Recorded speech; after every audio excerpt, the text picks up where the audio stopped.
Queridos, vamos para a palavra de Deus. 1 Pedro capítulo 1, versículo 1 e versículo 2, tá? Muito bem. Pedro, apóstolo de Jesus Cristo, aos eleitos que são forasteiros da dispersão, no Ponto, na Galácia, Capadócia, Ásia e Bitínia, eleitos segundo a presciência de Deus Pai, em santificação do Espírito, para a obediência e a aspersão do sangue de Jesus Cristo, graça e paz vos sejam multiplicados. Eu quero chamar a atenção primeiramente aqui para o graça e paz. Você vai ouvir os apóstolos falando graça e paz o tempo todo.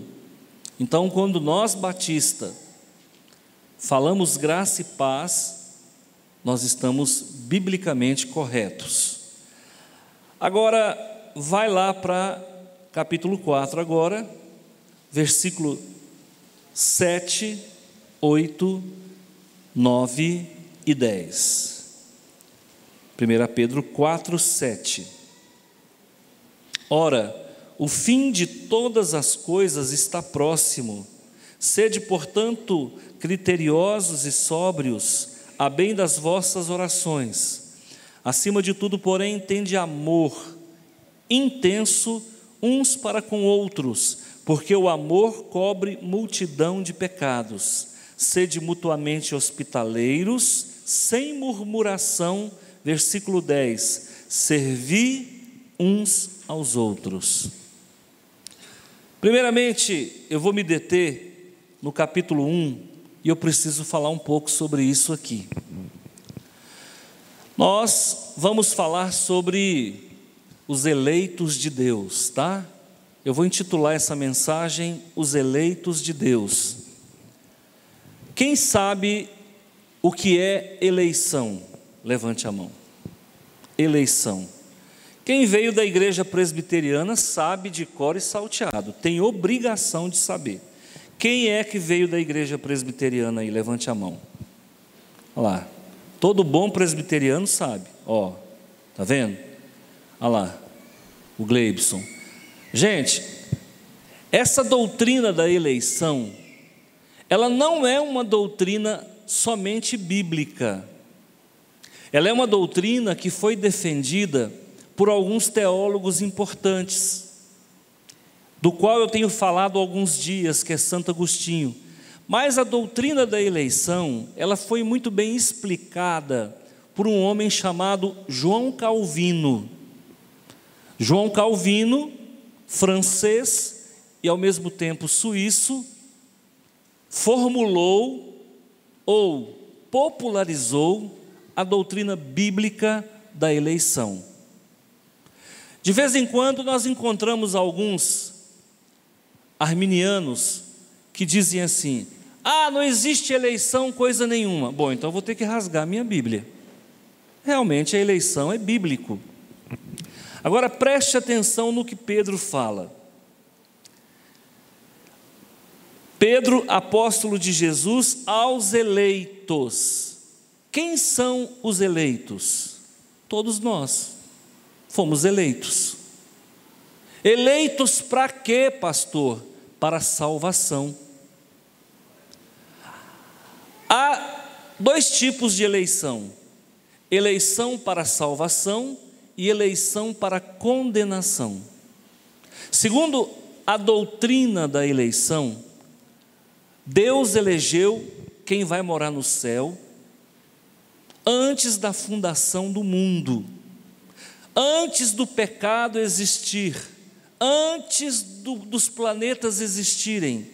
Deus então elege todas as pessoas que vão morar no céu. Se Ele elege quem vai morar no céu, quem não estiver na lista dos eleitos, automaticamente vai morar nas profundas do inferno. Eu espero que não tenha ninguém aqui nessa condição. Agora, quem vai morar com Deus está predestinado a algumas coisas. Bom, eu fui predestinado a ter um encontro com Jesus com 29 anos. Fui predestinado a conhecer a palavra de Deus e me tornar um pastor. Fui predestinado a cuidar de uma igreja batista. Então vamos entender o que é predestinação e o que é eleição. Eleição, segundo Calvino, é Deus na sua soberania, Ele elege quem Ele quer e condena quem Ele quer também. Agora, todos os eleitos estão predestinados a trafegar até o dia do encontro com o Senhor. A trajetória é predestinação, o fim de tudo é a eleição. Quem entendeu, levanta a mão. Tá? De uma forma bem simples para você entender. Eleito segundo a presciência de Deus. Agora deu problema. E aí é o grande X da questão. Eu sou eleito segundo a soberania de Deus, ou eu sou eleito segundo a presciência de Deus? Então o debate calvinista e arminiano, ele se dá nesse campo. Deus me elegeu para morar no céu, porque Ele é Deus e pronto, acabou? Isso é soberania. Ou Deus me elegeu para morar no céu, porque Ele olhou na linha do tempo e viu que eu aceitaria Jesus. Eu vou dividir a igreja agora. Quem acha que nós fomos eleitos pela soberania de Deus e ponto final? Levante a mão. Deus quis e está acabado. Ele é Deus. E Ele disse que você vai morar no céu, e nem que você queira ir para o inferno, não tem acordo. Você vai morar no céu. Quem crê nessa soberania de Deus, levanta a mão. Ok. Só tem 2 presbiterianos aqui, 3. Ok. Quem crê que Deus elegeu quem vai morar no céu, porque olhando na linha do tempo, na sua onisciência, Ele enxergou quem aceitaria Jesus, então Ele elegeu quem seria convertido? Levanta a mão. Tem gente que não crê em nada, né? Nem numa coisa, nem noutra. Quem quer ir embora para casa, pegar uma janta legal, e a gente encerra por aqui. Olha, gente, preste atenção. Nós precisamos falar sobre isso, porque isso é assunto de religião. Então, eu vou fazer a defesa que Pedro fez. Nessa hora eu vou pender um pouco para o arminianismo. O homem é eleito não pela soberania de Deus no meu entendimento apenas. Ele é eleito porque Deus conhece o amanhã. E Ele sabe quem tem o coração para Ele e quem não tem o coração para Ele. Ele sabe quem vai andar na sua direção e quem vai andar na contramão. Então, nessa hora aqui, o apóstolo Pedro é arminiano. Ele está dizendo, Deus elegeu, então a eleição existe, mas a eleição existe segundo a onisciência. Deus sabe tudo, quem vai e quem não vai, então Ele elege os que vão.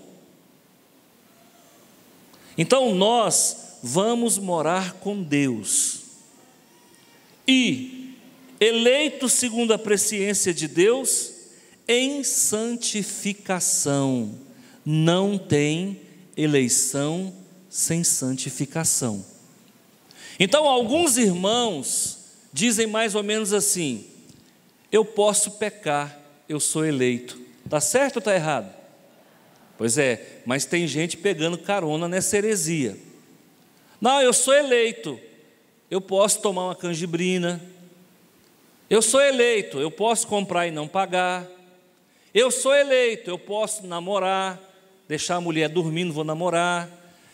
Eu posso fazer mentir, eu sou eleito. E uma vez eleito, sempre eleito. Uma vez salvo, sempre salvo. Mas Pedro está falando que não há eleição sem santificação. Está aqui. Não tem como contestar, é a palavra de Deus.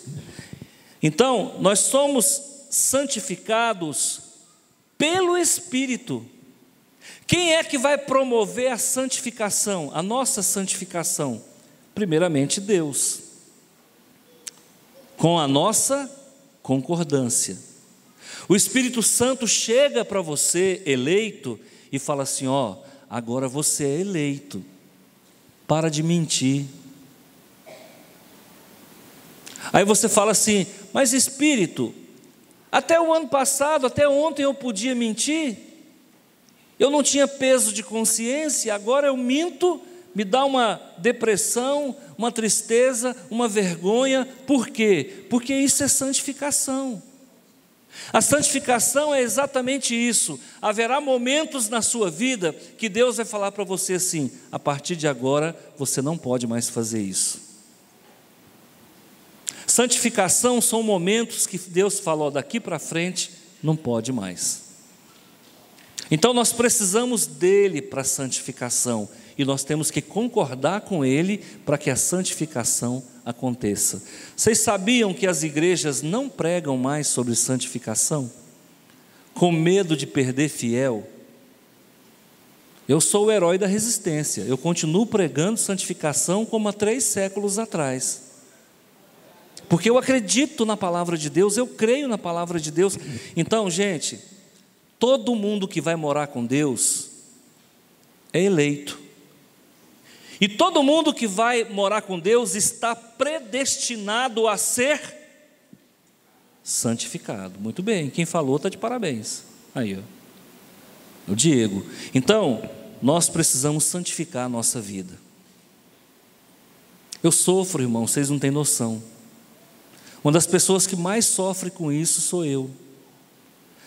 Eu sei que tem muita gente aqui que me acha duro. O pastor é muito duro. O pastor gosta de dar bronca, gosta de corrigir as pessoas. Mas sabe, deixa eu falar uma coisa para você. Eu sofro, na verdade, não é com o seu pecado, é com o meu. Eu preciso ser duro com você, porque se eu não for duro com você, eu não sou duro comigo. Você sabia que muitas coisas que a gente fala, ou que a gente faz, é uma forma de a gente exercitar aquilo na nossa vida? Quando eu falo contra a mentira, eu estou reafirmando a importância de não mentir, e eu me torno mais e mais honesto, entendeu? Então, gente, nós precisamos ser duros com o pecado. O pecado não tem dó de ninguém. O pecado te joga na sarjeta, acaba com a sua vida, te dá um pouquinho de prazer, mas desgraça a sua vida. É muito difícil um crente viver na igreja e viver no mundo. Lá no mundo ele leva pedrada, na igreja ele leva pedrada. Então, você tem que escolher a quem você vai servir. Você vai servir a Deus ou não? Josué disse: por que cocheais entre 2 deuses? Escolhei a quem sirvais, ou a Deus ou a Mamon. Eu e minha casa serviremos ao Senhor. Se posiciona. Então, a santificação é condição básica da vida do eleito. Entenderam essa mensagem? Sim ou não? Beleza. Vamos para o capítulo 4 agora. Isso aqui foi só uma introdução. Capítulo 4, versículo 7. Ora, o fim de todas as coisas está próximo. Sede, portanto, criteriosos e sóbrios, bem das vossas orações. Eu recebi um vídeo agora de leis que tramitam no Senado, que já passaram pela Câmara e agora estão no Senado. E uma dessas leis que mandaram para mim é: se ela for aprovada, você não pode mais realizar culto na igreja com a porta aberta. Quem viu isso? Levante a mão. Se essas leis forem aprovadas, não pode mais pregar o evangelho na rua. Se essas leis forem aprovadas, não pode mais entregar folheto na rua. Se essa lei for aprovada, o testemunha de Jeová não vai poder acordar você domingo 8 horas da manhã. Ô glória! Pelo menos nisso essa lei vai ajudar a gente. Mas não vai poder mais. Por quê? Porque vai ficar proibido falar de Jesus na escola. Não vai poder mais falar de Jesus. Agora, eles estão querendo enquadrar a crítica ao homossexualismo como sendo racismo.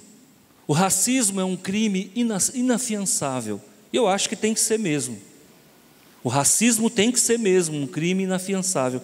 Mas eles querem colocar a homossexualidade, por exemplo, como racismo. Se eu pregar biblicamente contra a homossexualidade, agora não pode falar homossexualismo mais não, é preconceito, viu? Mudou de nome, ficou mais bonito, é homossexualidade. Se eu pregar contra a homossexualidade, eu posso descer daqui e ser preso, porque eles querem colocar isso como racismo, crime inafiançável. Existe uma lei tramitando lá, que os pastores vão ter que fazer casamento entre 2 homens ou 2 mulheres. Deixa eu falar uma coisa para você. 2 coisas, se isso for aprovado, 2 coisas vão acontecer comigo. Ou eu desisto do pastorado, ou vocês vão me visitar na cadeia. Mas casamento de 2 homens e 2 mulheres, eu nunca vou fazer em nome de Jesus. Nunca vou desonrar o meu Deus a esse ponto. Não. Eu respeito, eu entendo, mas eu não concordo. Eu respeito, eu entendo, mas eu não concordo. E não concordar é um direito meu, porque a Constituição me dá o direito de ir e vir. Então, nós não vamos engolir isso não, mas o mundo está caminhando para isso. Aí amanhã ou depois, a maioria dos pastores vão ter que fazer casamento de 2 homens ou de 2 mulheres. E depois, vai ter que fazer casamento entre um adulto e uma criança. Porque eles querem chegar onde? Eles querem chegar na pedofilia. Esse movimento satânico de perversão dos valores, eles querem chegar na pedofilia, na zoofilia. Na Alemanha existem pessoas casadas com cachorro. Como é que é o nome do seu marido? Lulu. Qual que é o nome da sua esposa? Nós fomos eleitos para não aceitar isso, para se posicionar. Você tem noção de quantas pessoas morreram porque disseram não para essas coisas no passado? Você tem noção de quantos cristãos disseram, eu morro, mas eu não faço tal coisa? No tempo, lá atrás, há 1800 anos atrás, um pastor como eu era levado diante das autoridades e eles diziam assim: Ave César, salve César. Se eu dissesse Ave César, eu queimava o incenso e ia embora para casa. Se o oficial romano falasse Ave César e eu falasse Ave Cristo, eu era queimado vivo, eu era jogado no Coliseu para ser comido pelos leões, ou pelas hienas, ou pelos cachorros. Nós estamos voltando a essa época, lamentavelmente. Preparem, vocês vão ver muitos pastores presos, vocês vão ver muitos pastores sendo assassinados. Vocês vão ver muitos pastores negando a fé. Por quê? Para salvar a própria vida. Então, queridos, ser eleito é resistir até o fim. Crê no Senhor Jesus e será salvo aquele que crer até o fim. O versículo 8 diz o seguinte: acima de tudo, porém, tende o amor intenso uns para com os outros, porque o amor cobre uma multidão de pecado. Você sabia que existem milhões de pessoas que no dia de hoje suicidaram porque não conseguem decidir qual é a sua sexualidade? Você sabia disso? A mídia não mostra o que tem de pessoas depressivas porque não conseguem definir a sua sexualidade.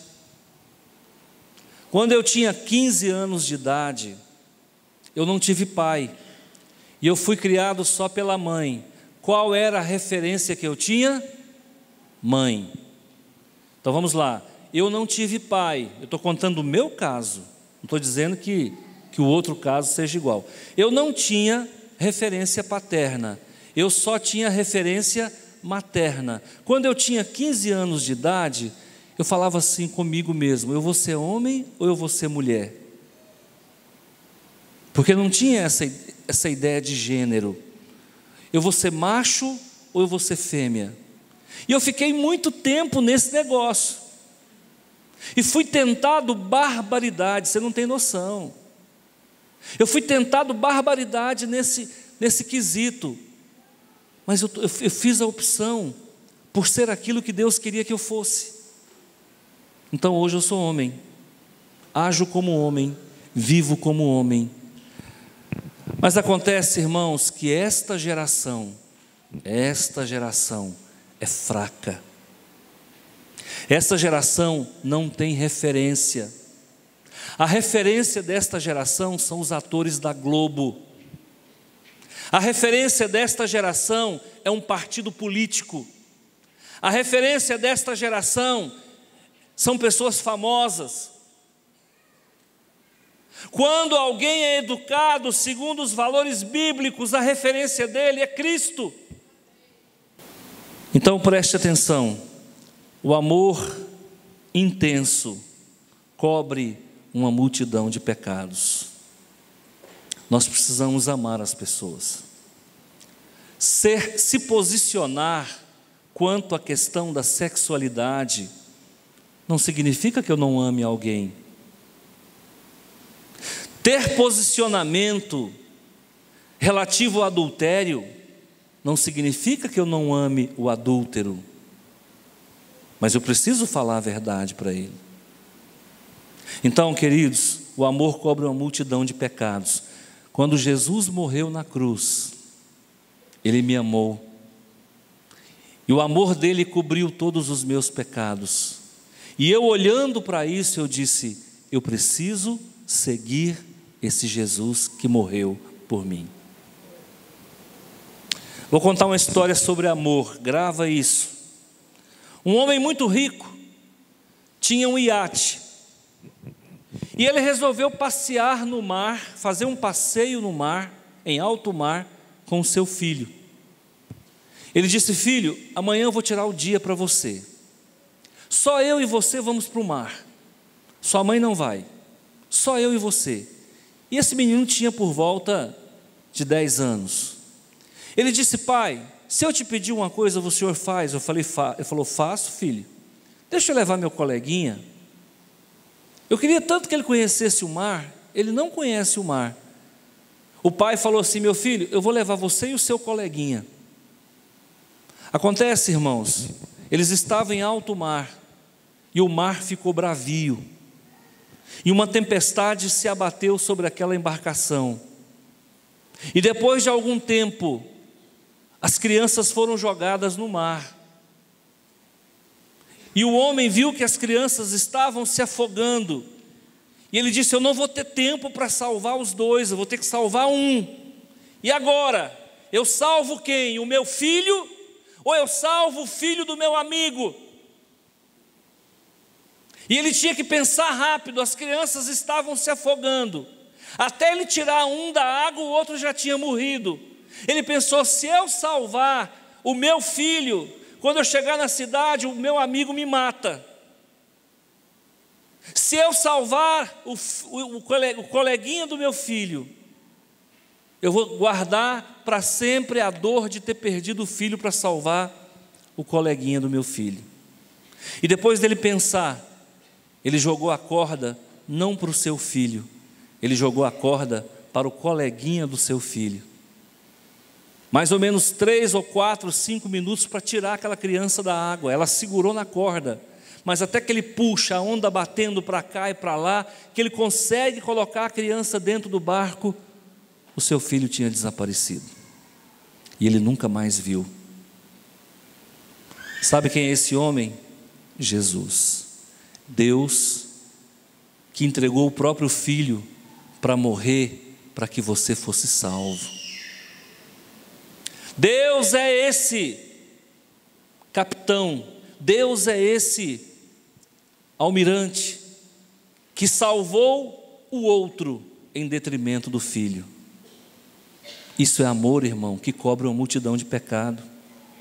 O amor de Deus nos constrange e Ele cobre uma multidão de pecados. Ele preferiu ver o filho dele na cruz ensanguentado do que perder nós para sempre. Ele nos amou primeiro. E se nós amamos Ele hoje, é porque um dia Ele deu o que havia de mais precioso para nos salvar. Se a gente escutar essa história sem a presença do Espírito Santo, é uma mera fantasia. Mas quando você escuta uma história dessa na casa de Deus, e o Espírito Santo testifica, a gente se arrepia todo. A gente sente o peso do que é o amor. O amor cobre uma multidão de pecados, amém? Bem-aventurado o homem cuja a sua iniquidade é perdoada, cujo seu pecado é coberto. O nosso pecado foi coberto pelo sangue de Jesus. Preste atenção, olha para mim. Quem acredita que eu sou um homem de Deus, levanta a mão. Se você achar que não, me ajuda, levanta assim mesmo. Tá, quem acredita que o pastor Antônio é um homem de Deus? Tá, beleza. Quem mesmo acreditando que o pastor Antônio é um homem de Deus, mas ele comete pecados? Levante a mão, pode levantar, não vou ficar chateado. Beleza. Irmãos, eu tenho pecados.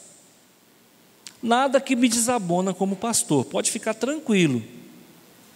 Mas eu vou ser salvo a si mesmo. Deus, quando salvou você, Ele sabia que você ia pecar aqui e ali. Nós é que não perdoamos os nossos irmãos. Deus perdoa o tempo todo. Agora, deixa eu te falar uma coisa para você. Não se conforme com o pecado. Lute contra ele. Não se conforme com o pecado. Lute contra ele. Você não é escravo dele mais. Acabou.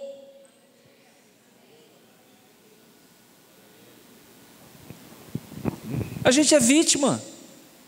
Nós somos vítimas de uma família desestruturada, de uma ausência de paternidade, de falta de referência.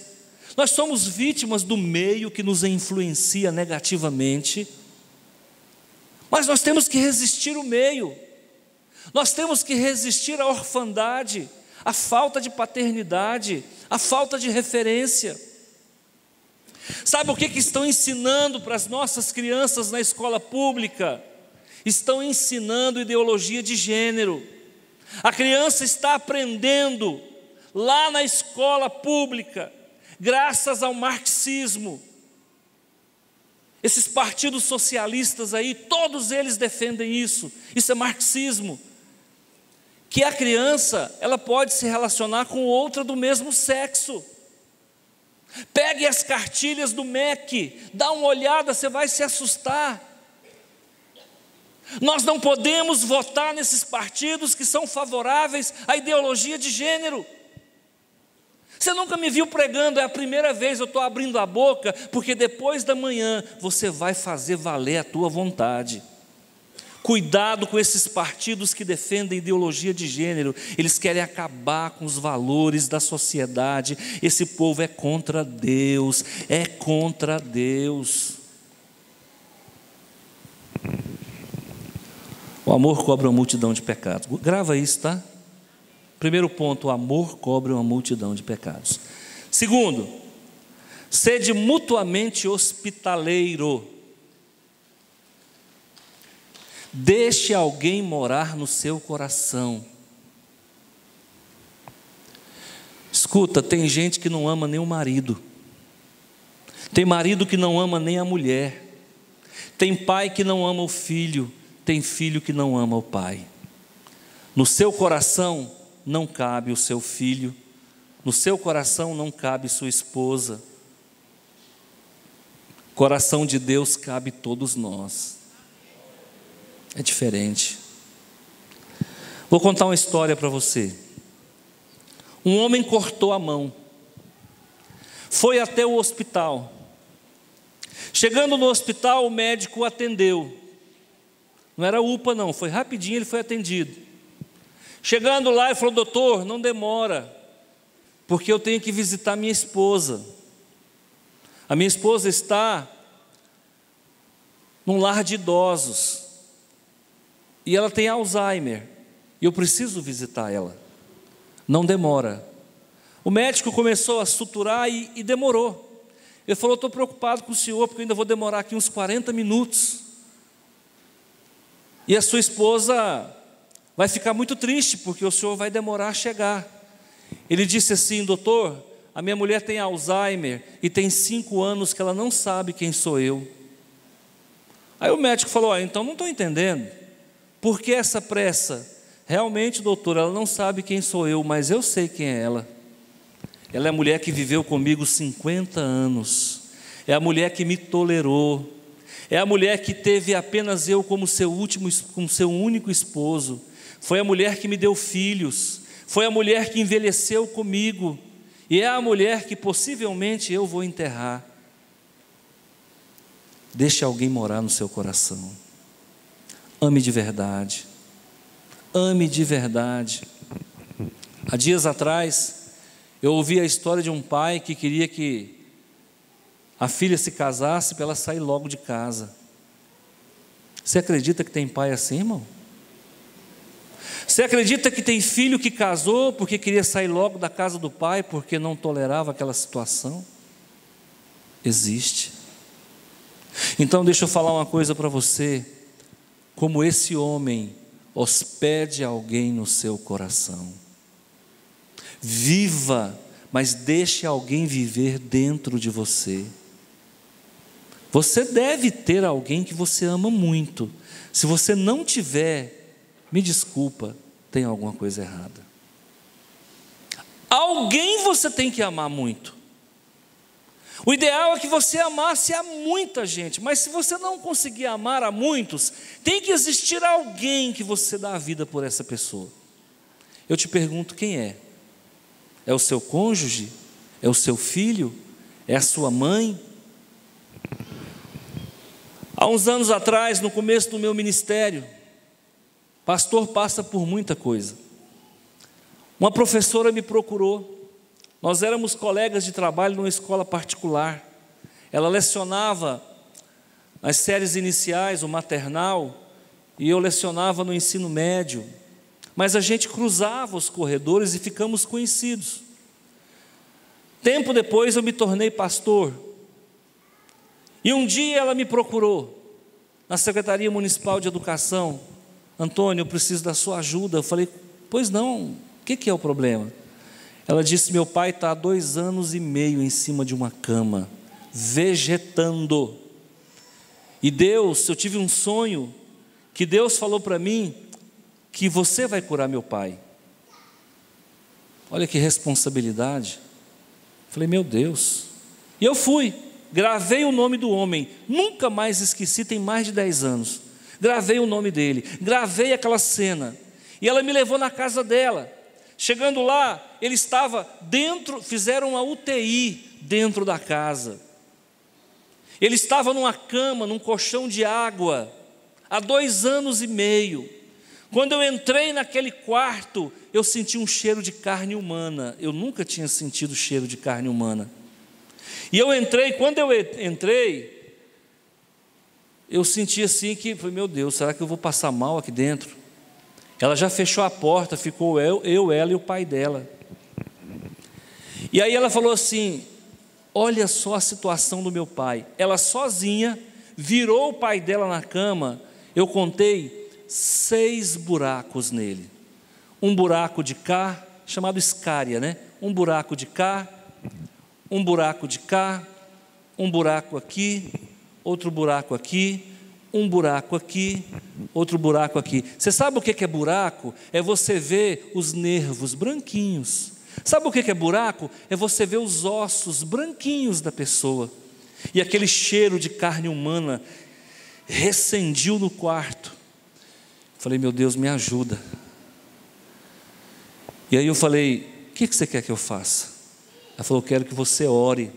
E ele estava totalmente inerte, de barriga para cima. E ele tinha uma traqueostomia. Ele alimentava por uma latinha, tipo latinha de salsicha, alguma coisa, não sei o que era aquilo, uma comida preparada. Eles furavam a latinha e aquilo ia gotejando lá no esôfago dele, e ele se alimentava por aquilo. E aí ela falou, ora por ele então. Eu falei, vou orar. E eu comecei a orar. Irmãos, quando eu comecei a orar, ele começou a fazer assim, ó. Falei, Deus, não deixa ele morrer, Senhor, tem misericórdia. Se ele morrer, vai dizer que foi minha oração que matou ele. Tem misericórdia, Jesus. Agora não, deixa eu virar as costas primeiro. Abençoa, cura esse homem, tira esse homem da cama, faz uma obra grande e tal, e tal, e tal, e tal. Enquanto eu orava, mais barulho ele fazia. Quando acabei a oração, falei, o que aconteceu? Ela falou assim, toda vez que ele fica emocionado, ele faz isso aí. Ele recebeu a oração. Quando eu saí lá fora com ela, que ela foi me levar, eu fui no carro dela, eu falei, professora, eu tenho uma coisa de Deus para te falar. Ela falou, o que é? Deixa seu pai embora. Deus havia me falado que ela segurava ele. Eu falei, deixa seu pai embora. Aí ela entrou num pânico dentro do carro. Não, eu não vou deixar meu pai embora. Eu não vivo sem meu pai. Não fala desse jeito comigo. E não sei o que, eu fui ficando assustado com aquilo. Hospede alguém no seu coração, mas você não é dono dessa pessoa. Ninguém é de ninguém. Exatamente 30 dias depois, ele estava sendo sepultado. Eu não fui lá para curá-lo, eu fui lá para libertá-lo da carne. 30 dias depois, ele estava sendo sepultado. Nós precisamos hospedar pessoas dentro do nosso coração, mas saiba, toda criatura é de Deus, não é nossa. Não oprima as pessoas, não cerceie as pessoas, não escravize as pessoas. Marido não é dono de mulher, mulher não é dona de marido, pai não é dono de filho, filho não é dono de pai. Nós temos que aprender a ser hospitaleiros, mas quando Deus entrar, perder para Deus não é derrota, é vitória.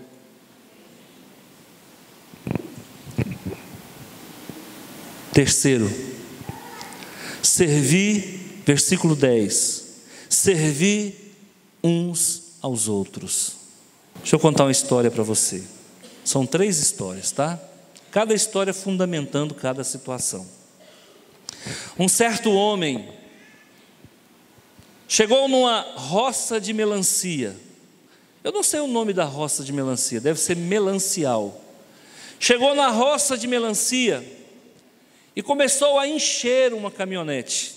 As melancias estavam grandes. E ele começou sozinho. E já estava tarde. E se não andasse logo ia escurecer. E ele começou rapidamente a colocar as melancias dentro da caminhonete. Quando a caminhonete já estava pelo meio, parou uma outra caminhonete atrás. E aquele homem desceu com o chapéu na cabeça e falou: opa, bom. E é goiano, bom. Goiano fala é bom. Aí o outro falou: bom.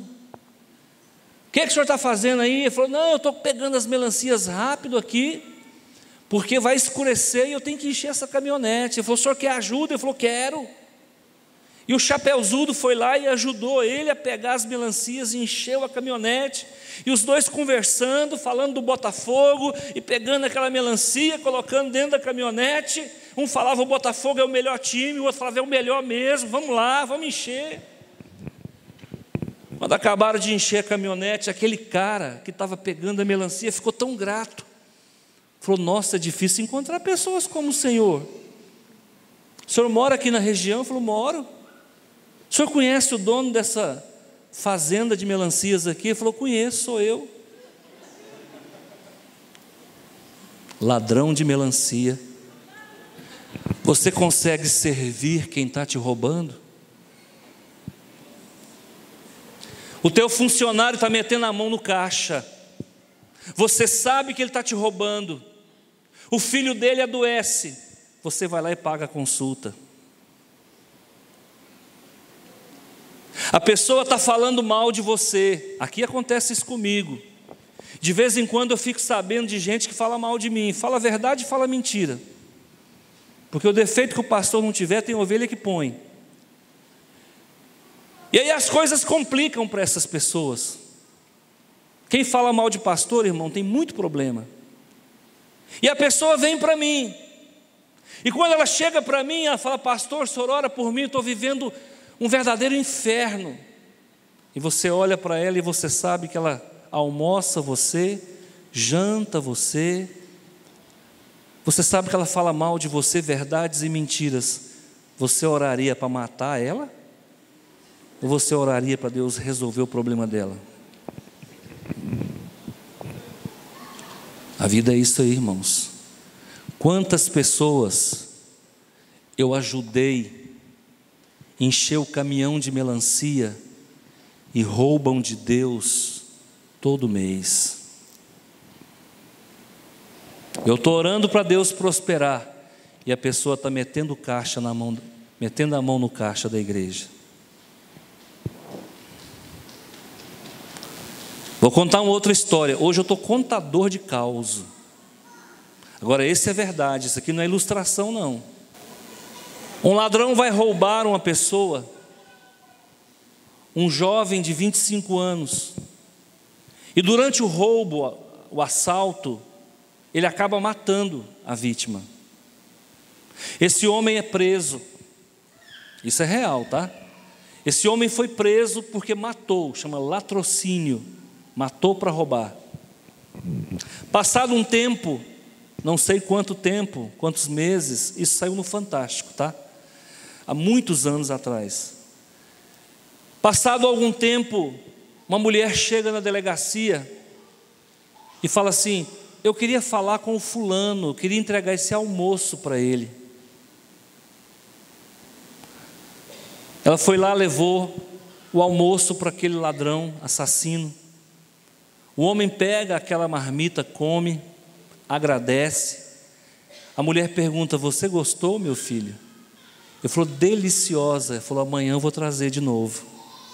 O que você gosta de comer? E ele disse: batatinha, purê, alguma coisa desse tipo. No outro dia a mulher volta, leva de novo o almoço para ele. Ele come. Depois de uns 6 meses que essa mulher estava levando a comida para ele, ela falava assim: meu filho, eu tenho aprendido a te amar, eu te amo muito. Ele falou assim: por que a senhora faz isso comigo? A senhora é a mãe que eu não tive. A senhora está fazendo por mim o que ninguém nunca fez.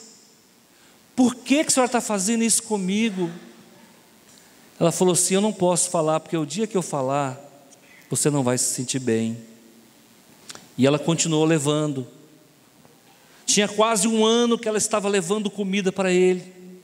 Quando foi um dia, ele almoçou e começou a chorar. Ele falou assim: eu sinto que sai algo da senhora muito forte, me alcança. Hoje eu sou um homem feliz porque eu tenho a mãe que eu nunca tive. Afinal de contas, quem é a senhora? Ela disse: eu sou a mãe do rapaz que você matou. Você consegue servir alguém assim? Você mataria a fome do homem que matou seu filho? E quando eu falo isso, eu fico muito cheio de Deus, sabe, irmãos? Porque a gente não ama desse jeito. Essa mulher não era crente, era católica. Um católico ama mais do que nós. Um católico desse, se ele não for para o céu, ninguém vai, irmão. Ninguém vai.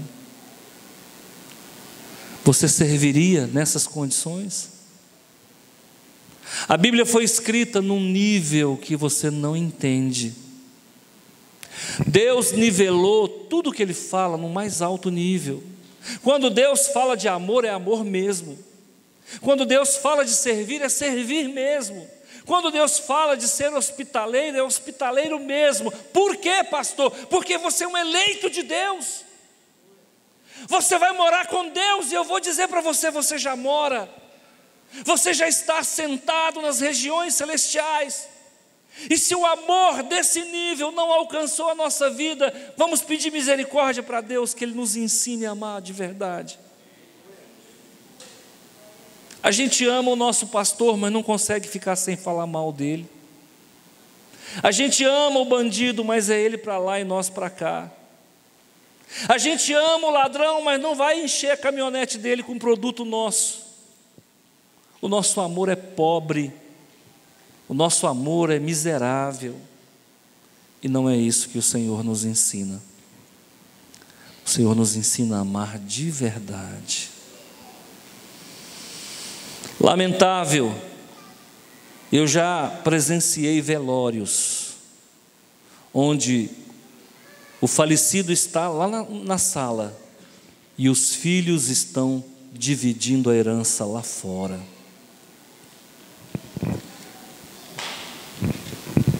Eu fui num velório e eu perguntei: quem é aquela pessoa que está ao lado do caixão? A pessoa disse: é meu parente, mas ele não fala comigo. E agora, depois que meu parente morreu, as coisas pioraram, porque ele quer a casa onde eu moro. Ele vai me tirar da minha casa, porque é direito dele. Não, irmãos. Não, irmãos, isso não. Nós precisamos melhorar, porque nós somos eleitos. Amém? Quando Deus elegeu você, quando Deus elegeu essa mulher que levava comida para o bandido, que se converteu a Cristo, porque se um cara desse não se converter a Cristo, ele merece mesmo é o inferno. Quando Deus elegeu aquela mulher, é porque Ele sabia que um dia ela seria a mãe do homem que matou o filho dela. Quando Deus elegeu esse fazendeiro, é porque Ele sabia que um dia Ele ia abençoar a pessoa que o roubava. Quando Deus elegeu esse marido que tinha uma mulher com Alzheimer, Ele elegeu ele porque sabia que mesmo uma mulher não tendo consciência do que ele fazia, Ele nunca deixou de amá-la. Falta muito, não falta, gente? Igreja é uma escola, e nós estamos aqui para aprender, eu e você. Aqui não tem ninguém melhor do que ninguém. Aqui não tem ninguém melhor. Nós estamos na mesma sala de aula. Eu desempenho o papel de professor, para mim é pior, porque eu tenho que ser o exemplo. Então eu quero que você ore por mim, eu vou orar por você. Amém? Quem recebeu essa palavra, levanta a mão.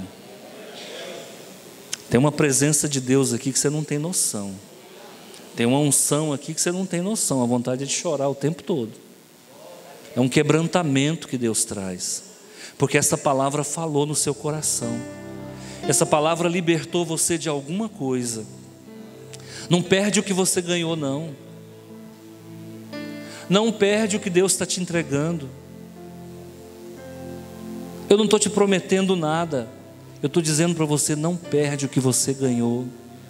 Deus tem muito mais para te dar.